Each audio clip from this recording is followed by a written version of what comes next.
great to have you back for another episode of Scientifically Speaking. And today we are discussing the really current updates of a lot of things going on in the world of acne. So we have Dr. Stein Gold from Henry Ford Hospital in Detroit, Dr. Emil Tanghetti from Sacramento, California, and Dr. Diane Berson from New York City, who's in private practice and on faculty at Cornell. So welcome all of you guys, and thanks for joining us. You have done some major important studies and lectures recently on some of the current really explosion of some of the acne therapies out there. So I'm going to have you introduce yourself. Diane, tell us a little bit about your hat and something from your background. Well, I'm a native New Yorker. I grew up in Brooklyn, and I'm not actually a golfer, but my parents were both golfers, and my husband was a golfer, and my son is a golfer. And this hat is from the place on the North Fork of Long Island, which was my husband's happiest place on earth. And he loved spending whatever days off he could there playing golf, and we all wear this hat in his spirit. Thanks for sharing that. Emil, so you're not wearing a baseball cap, clearly, No. but you spend some ranch time out there. Yeah, I'm not much into the baseball scene. Sorry, it's a little boring for me. But I am I live in the West. I've always grew up in the West, and I like the West. So I have an old style cowboy hat from the West here. It's a Charlie Russell style hat. I have Western art all over my house. And this is what I like. So rather than wear a baseball hat, I'll wear something more reflective of where I'm at. So there you go. And Linda, I definitely recognize that hat. That's an important place to me as well. Yeah, almost everybody has some tie to the University of Michigan. So I have spent 12 parent years there. And if you consider my daughter-in-law and my soon-to-be son-in-law, that's another 9 years. So it's been an important place for our family. And no matter where you go in the world, we were in Africa in line at customs, there's a University of Michigan hat. So University of Michigan is represented all over the world. So thanks. So honestly, my hat is relevant to University of Michigan as well, because M22 is the highway for us to get to University of Michigan's family camp in northern Michigan, where honestly, it's our magical place. My wife went to undergrad med school residency at Michigan. I was there for part of undergrad, and that's where we both grew up. So University of Michigan has a special place in my family, and go blue. So really, there has been a lot of innovation in the world of acne, even in recent months, with new topical formulations, new oral formulations. There is excitement about procedures that we'll be talking about for acne, and even potentially an acne-specific laser. So I think it's important to start at the beginning and really talk about the pathogenesis of acne and some of the recent characterizations of inflammation and the microbiome. So Linda, if you could share with us your thoughts on this. Sure, Joel. You know, it's really interesting because we've learned so much in acne, and it takes me back. I remember the first day of medical school, and I've told this story before, but I remember sitting in the auditorium in medical school, and the dean getting up and saying, half of what you're going to learn over the next 4 years is wrong. And unfortunately, we don't know which half. And I think we've kind of started to understand that as we kind of learn more and more in dermatology, and especially in acne. When we think about the pathogenesis of acne, we always understood that the microcomedone was the first step in the development of an acne lesion. And now we understand that that's not necessarily true, but studies have shown us that probably inflammation comes first before the development of the microcomedone. And then we develop the comedonal lesions, the inflammatory lesions, the papules, the pustules, the cysts. So if that's true, really all acne is inflammatory acne. And when we look at some of our clinical trial data for drugs that are more anti-inflammatory than anything else, we see that they often work on the comedones as well as the inflammatory lesions. So that's really the key thing in terms of the pathogenesis. And also, acne is not over when you think it's over. You know, when we look at the sequelae of acne, the erythematous macules, the hyperpigmented macules, even the atrophic scars, there still are inflammatory components there. So start early and continue treating. So sticky follicular cells, sebaceous overproduction, that inflammatory cascade, and the microcomedone, the sequence, I guess, is less important than really understanding all of these different processes. So this really helps elucidate sort of the current thought in really, honestly, just the inflammatory component being central to all of that. And they all involve sebaceous glands. Sebaceous glands are key and critical to this. Without those glands there, we wouldn't have acne. So keep focused on that because you're going to hear more in a few minutes. As dermatologists, central to any acne approach is really understanding that topical retinoids have a first line approach. And topical retinoids have had major advances over the past recent months and even past couple years. We now have lotion formulations, we have different percentages and different vehicle delivery systems, and we even have more attention really at the receptor level, particularly the gamma receptor. So Emil, can you talk to us about some of the current research and the formulations that are available for topical retinoids? Sure, and thank you. Again, so when we look at retinoids, we have a whole array that we've had for years, and we understand them, we know them, we've used them. They remain a critical part of acne therapy, first line, if you will, because as Diane said, inflammation is a big deal. These things have an effect on inflammation, but they also have an effect on differentiation of cells, follicular, plugging up the microcomedone, the whole thing. They're very, very important. So we have a number that we've had for years and years. We have tretinoin, adapalene, tazarotene, and more recently, trifarotene. And again, when we look at this, the way that they act is they act through a receptor, RAR receptor, and the gamma receptor is the most important part. So if we look here, all these retinoids have with them the gamma receptor that they affect. Now, these products are a little different. And certainly when we know with tretinoin and adapalene, it's beta gamma or alpha beta gamma with tretinoin, and they all work. We understand there are differences. Certainly tazarotene was the product that appeared after adapalene in the marketplace. Again, a synthetic retinoid like adapalene, but again, beta gamma receptor. We know that the affinity for the receptor is not necessarily known in these charts here. So I think you look at this, and again, trifarotene is the newest product, again, a synthetic retinoid. It was kind of made to be like tazarotene. It's of the same kind of ilk. It is a lipid-soluble drug. It's an ester, and they're the same, but they don't necessarily work the same. Even though there's gamma receptor selectivity for both of them and beta with tazarotene, it does not mean that they work the same. And I think that the best way to look at this is clinical trials where we study these drugs in acne and then head-to-head. Unfortunately, people aren't studying the drugs head-to-head anymore. Tazarotene, when it was introduced, felt that it had to, and it did, and it showed in clinical trials that it was superior to the other drugs, that is tretinoin and adapalene in the marketplace. We don't know about trifarotene. We do have clinical studies that show that it works, for sure, but we don't have a head-to-head study. So the problem with tazarotene was the irritation, and some people thought that was due to the beta receptor stimulation, but we're not really 100% sure. So at the end of the day, we have receptors, we have receptor selectivity, and the bottom line is how well do they work in your clinical practice? And that's something that we certainly have some data on. So one of the issues with tazarotene, I think, as well, is the fact that it was first approved for psoriasis and got the label as pregnancy category X. And that made some people apprehensive about prescribing it to a younger population of women. Do you agree with that? No, well, yeah, I mean, we were concerned, but look, this drug's been available for about 20 years now, and we've never had a case of a problem reported.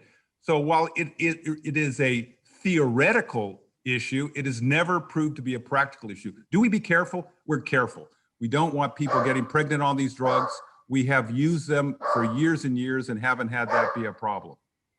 Okay. I think the potential issue with tazarotene when it first came out was that dermatologists were concerned about using it because it had been irritating to these red, dry, scaly psoriatic plaques, and they thought patients would be too irritated on the face. But in reality, the face is a sebaceous area, and patients actually tolerated it very well, and more so than they did on their psoriatic plaques. And so if it had been approved first for the acne, it probably would have been more popular because we've all used it and we know it's a great topical retinol. So what's interesting, Diane, as you mentioned, the irritation profile, a lot of people will try to remedy that by using the lower concentration of tazarotene. And unfortunately, that's not even FDA approved for acne. It's only the 0.1%, not the 0.05. And we did the trials. So, if you're treating acne, you really want to use, if you're using the tazarotene, the appropriate concentration, or at least the ones that are approved for acne. And what's nice about the new formulation, the lotion, the Eraslo, is that it does have that same polymeric emulsion that contains humectants, and it's very moisturizing and hydrating. Basically, we have these two new formulations of tretinoin and tazarotene, which have humectants and hydrators, so it certainly makes them better tolerated. And we don't necessarily even have to have our patients use the moisturizer with it if they don't need it. Yeah, we did some trials with that very topic. We used moisturizers first with tazarotene, and then we showed that, again, we enhanced the tolerability without affecting efficacy at all. The problem was getting patients to do it, and we'll go into that because I've got a few slides on that. So at the end of the day, we learned a lot when we were using tazarotene, that we had to use moisturizers ahead of time. And when we used moisturizer ahead of time, the tolerability was dramatically improved without affecting the efficacy. And then over the years, I would have patients wash, moisturize, wait for a period of time, then put on their product.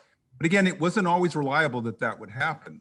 So the people at Ortho developed this polymeric emulsion technology in which they put tazarotene and moisturizers together, because tazarotene is an ester, it's lipid soluble. And in the other parts, they put some humectants and other products that were water-based, and they were separated in this polymeric mesh.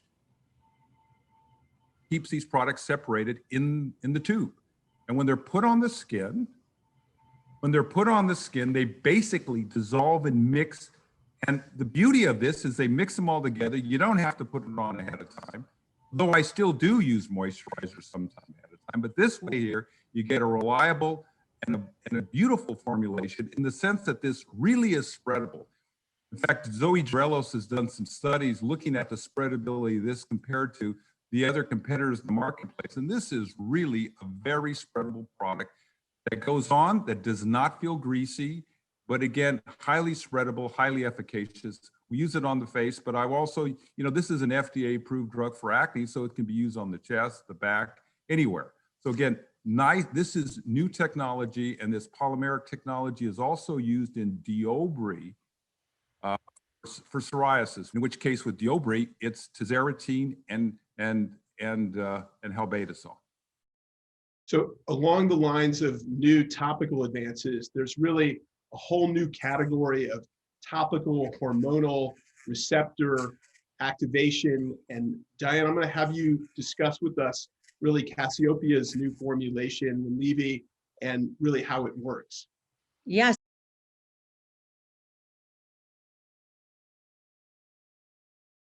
The approval of topical clascoterone, which is a topical anti-androgen. It's going to be called Winlevi. And as we mentioned earlier, as Linda mentioned in her pathogenesis lecture, sebum production is really a key part of acne with respect to pathogenesis. And the only anti-sebum agents we've had until now are given orally, either isotretinoin or hormonal treatments, which are only given to women.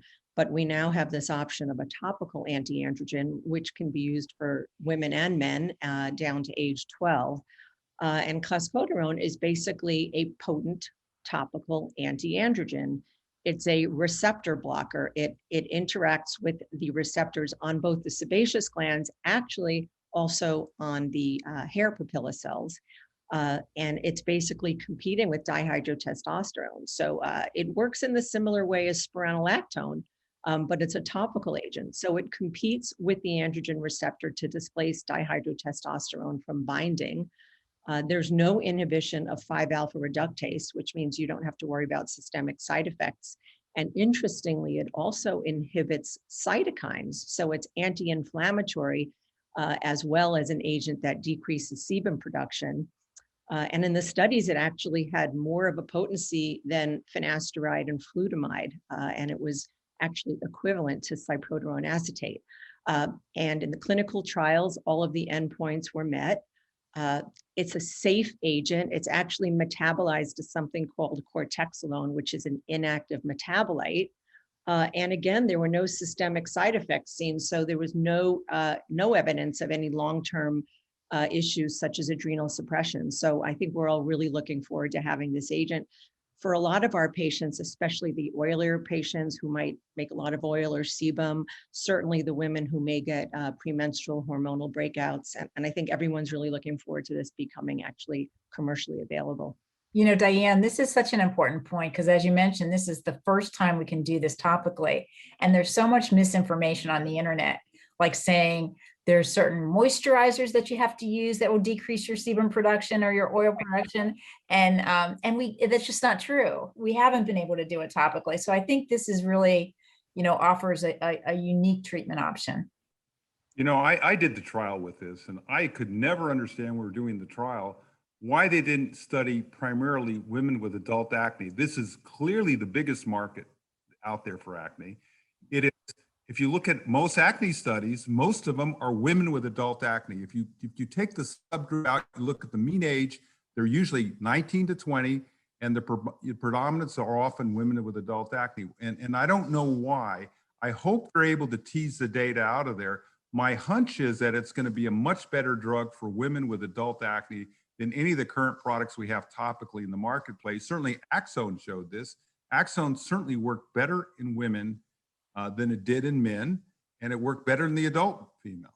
And we often used Axone in the morning and a retinoid at night in our female patients. And I can see this just being a slam dunk, let's say in a woman post-Accutane as maintenance, using this in the morning and a retinoid topically at night, or even just women who have mild hormonal breakouts and don't really have a lot of active acne using that combination. And I think it's going to be great. It's very difficult. They're trying to design a clinical trial with broad appeal so it can have a broad label. And then you're right, you know, hopefully they can pin down on the data. But while we're talking specifically about mechanism of action, can we go to sort of Linda and your thoughts and really how you explain the mechanism of action of oral antibiotics in general, and then some of the newer oral antibiotics as well? Yeah, thanks, Joel. So oral antibiotics still have a really important role for our patients with acne, especially those patients who have a little more diffuse acne. You know, we know at least half of our patients have acne on their trunk as well as on their face. So that's when often, and especially if it's fairly inflammatory. So we tend to go to our tetracycline class antibiotics. They tend to be the first line of therapy. And the way that they work is not just as an antibiotic, but also these drugs have fairly potent anti-inflammatory properties. The downside of using an antibiotic is that, you know, we're trying to be very responsible in terms of controlling for bacterial resistance. So we've really seen kind of a shift in our thought process of trying to get to more targeted therapy. And we've seen that, you know, we went from the tetracycline, then to minicycline and doxycycline, and now we have a newer oral antibiotic called sarecycline. And this drug does have a more narrow spectrum. It has been shown to be more appropriate for gram-positive as opposed to gram-negative drugs. And we've seen that that means that it has less collateral damage in terms of the effect on the GI tract. We also know in animal studies that sarecycline doesn't seem to cross the blood-brain barrier, and that might explain why we see less CNS side effects from this particular drug. But I will put a plug in that we don't treat the way we used to. When I first started out, somebody might be on antibiotics for years. We don't tend to do that anymore.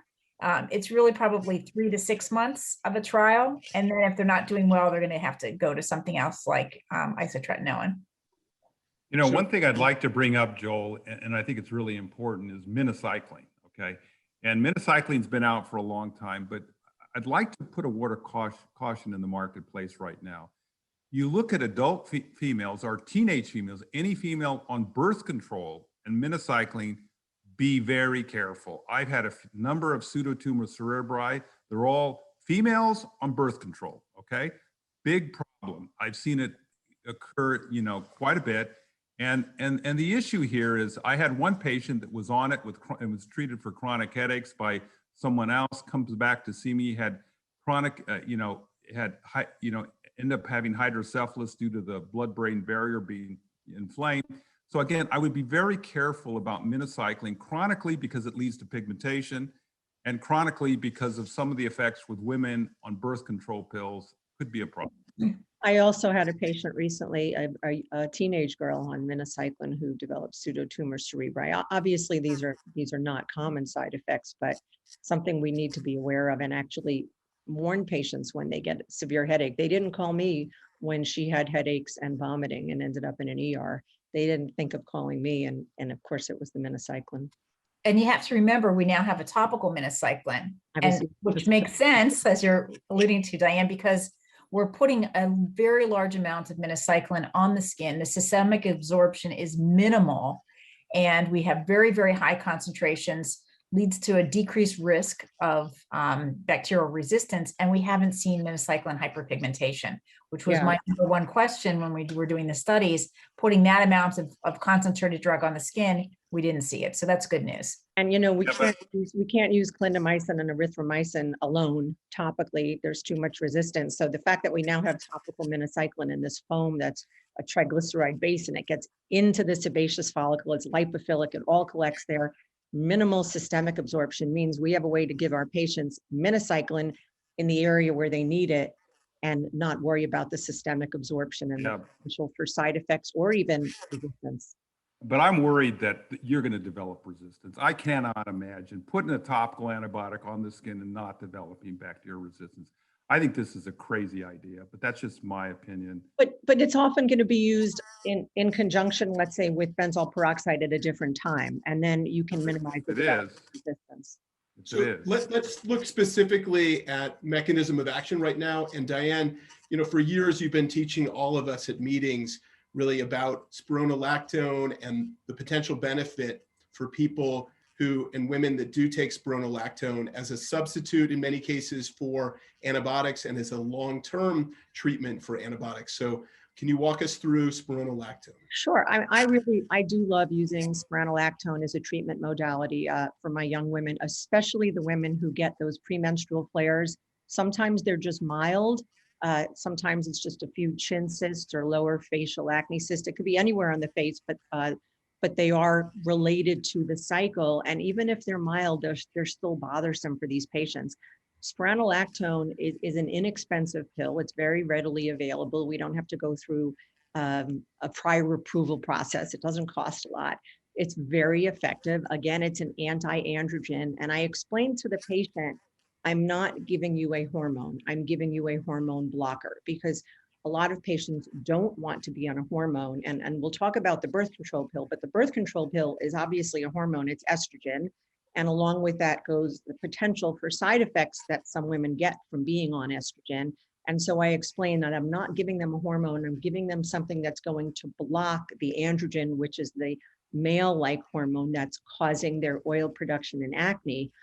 And it works beautifully at very low doses. If a patient has inflammatory acne, I will often start them on the oral antibiotic and the oral spironolactone at the same time, and then withdraw the oral antibiotic once they start to look clear and maintain them on the spironolactone to prevent those cyclical flares.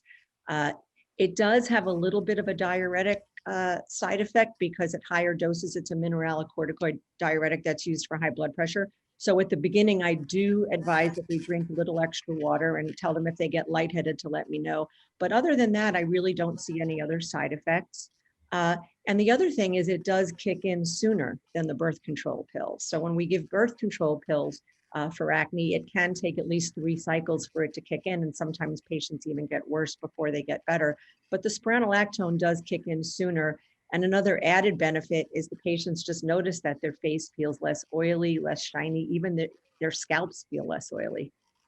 So it's not just for young women. I mean, we use it No. for the whole spectrum till menopause. We get a lot of premenopausal flares of acne. So Postmenopause. this is an incredible drug. I Incredible. use postmenopause because, postmenopausally women sort of go through adolescence all over again. They've lost their estrogen making capacity of their ovaries, but their adrenal glands are still making androgens. So they start getting oily again and they start getting breakouts and say, what's going on here?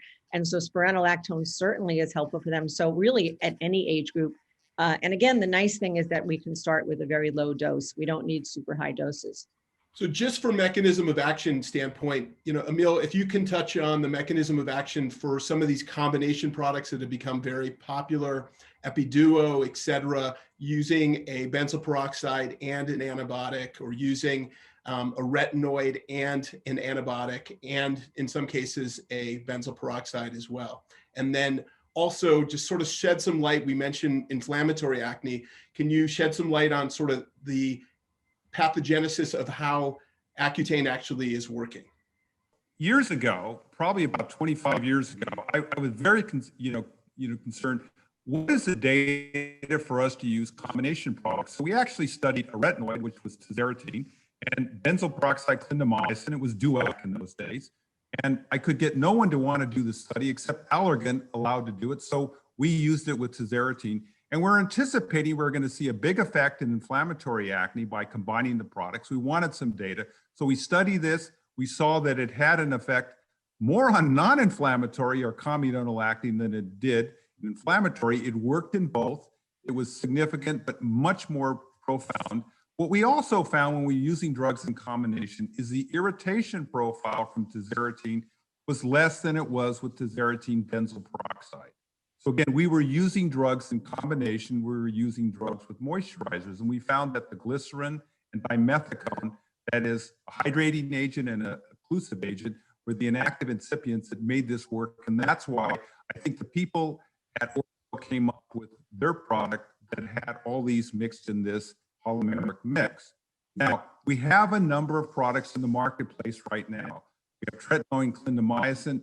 I don't like this at all because you're using clindamycin unopposed with benzoyl peroxide. I think it's a problem. But probably the most effective drug we have in combination is adapalene BPO. And my favorite is the adapalene BPO Epiduo Forte. I think Linda and I have done work with this. This is clearly in a combination product, the most effective product in the marketplace today. I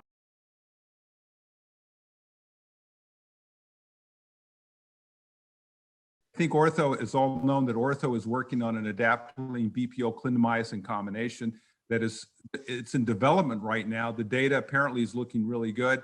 So again, I think that combination therapy gets us the efficacy we need with the single agent. You're not going to be using a single agent retinoid and getting the kind of efficacy you want to see. You're going to have to be using it in a combination, and the combination products just frankly are easier for people to use.